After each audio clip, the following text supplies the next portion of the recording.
ALL is the most common childhood form of leukemia. It stands for acute lymphoblastic leukemia.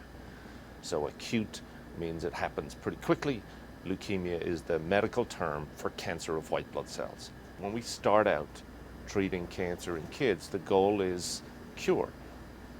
So it is our goal, and was our goal when Jude was diagnosed with his leukemia, to cure him of his leukemia. And we started that with a phase of treatment that's commonly called induction. The purpose of induction is a month of intensive chemotherapy, at the end of which we should not be able to find any leukemia anywhere in a person's body. So Jude went through that month of chemotherapy, but unfortunately he had leukemia at the end of that first month, which meant his leukemia was declaring itself as being aggressive, as being hard to treat, as being high risk, and as one that would require much more intensive treatment, which is why he went on to get a bone marrow transplant.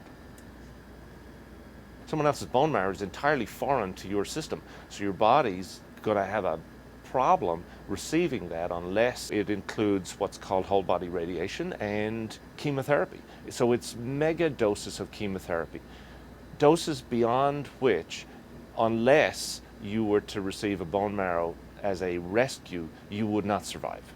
We essentially ablate their entire immune system with the doses of radiation and with the doses of chemotherapy that we deliver. And so having done that, having set now almost a clean slate, having destroyed the body's immune system, now we can replace that with a new healthy bone marrow. All of the immune cells and all of the blood cells, red cells, white cells, platelets, all of these cells will be replaced. That's life-saving. That took place. And then it took 4 to 6 weeks for the body to then allow those cells to sit back down, find their normal place, and then grow. He was in kindergarten, for goodness sake, and he ended up in the intensive care unit at Children's Health. Not only was he unlucky to get what he got, but he got the worst kind of ALL in a 5-year-old, the kind that doesn't respond to induction therapy. That's less than 1% of all patients who get this.